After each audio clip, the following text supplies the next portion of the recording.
अस्सलाम वालेकुम प्यारे बच्चों, how are you? I am sure you are will be fine.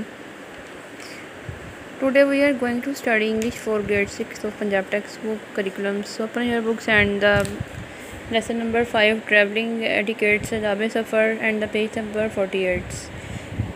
Let start the story. Story start करने से पहले मैं इसकी डेफिनेशन आपको क्लियर करना चाहती हूँ ताकि जब इसकी ट्रांसलेशन हो तब आपको थोड़ा बहुत आइडिया हो इस चीज़ के बारे में कि ट्रैवल एटिकेट्स के बारे में कि मतलब क्या आदाब सफ़र होते हैं। Let start talking about the travel etiquettes.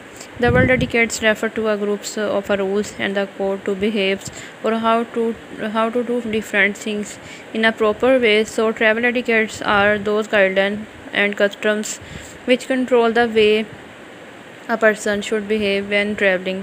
लफ्ज़ आदाब से मुराद वो क़वाइद ज़वाबित के एक ग्रुप से होता है जो मुनासिब तरीके से बर्ताव करे या मुख्तलिफ़ चीज़ों को कैसे करना है। लिहाजा सफ़र आदाब और रहनुमा असूल वो रवाज हैं जो रास्ते को कंट्रोल करते हैं। अब हम इसकी स्टोरी डिस्कस करेंगे। So let's start the story. Etiquettes are the appropriate rules of behavior in a society.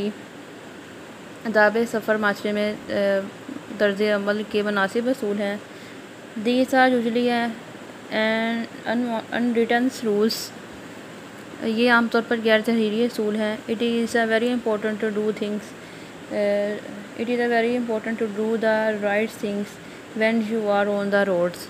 जब आप सड़क पर होते हैं तो सही काम करना बहुत ज़रूरी होता है। It is very important to do the right things. ये काम करना बहुत ज़्यादा ज़रूरी होता है when you are on the road, जब आप सड़क पर होते हैं। Everybody should follow travelling etiquettes. हर शख्स को चाहिए कि सफ़र करने के आदाब पर अमल करे। Students should particularly understand follow the travelling etiquettes. तलबा को भी खुसूसन या पर्टिकुलरली ख़ास तौर पर चाहिए कि सफ़र के आदाब पर इन असूलों पर अमल करें। वेटिंग फॉर ट्रांसपोर्ट, नकल हमल का इंतज़ार यानी कि ट्रांसपोर्ट का इंतज़ार। If you are travelling by train और bus then it is a good idea to check out a time table so that you can be a few minutes early and do not get let's.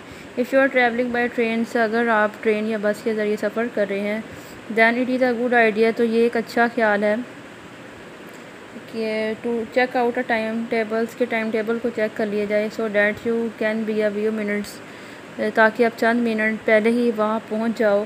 And do not get late, ताकि आपको मतलब आपको देर ना हो जाए। If you are in a dark और lonely place waiting for transport and stand where you can be seen from the road. अगर आप किसी अंधेरी जगह पर या किसी सुनसान जगह पर किसी ट्रांसपोर्ट का इंतज़ार कर रहे हो, where you can be a seen from the road, तो वहाँ उस जगह पर खड़े हों जहाँ पर आपको सड़क पर देखा जा सके। Do not play with the friends,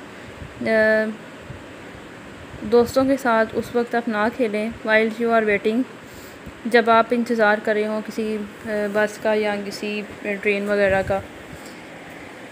Stay well away from the edge of the pavement if you are waiting for a van or a bus.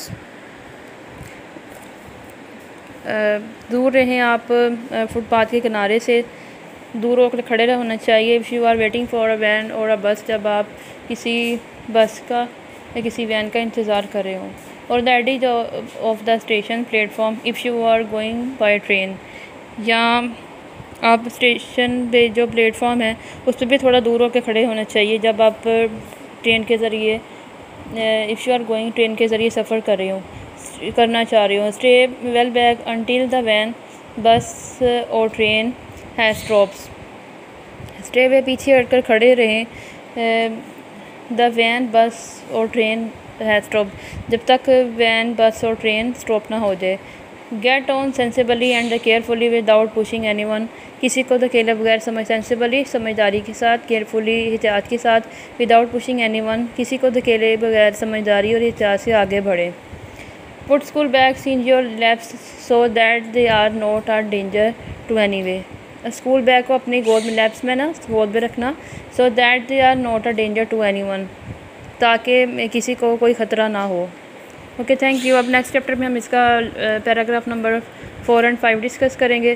तब तक के लिए अल्लाह हाफिज़, stay happy and stay home. अल्लाह हाफिज़।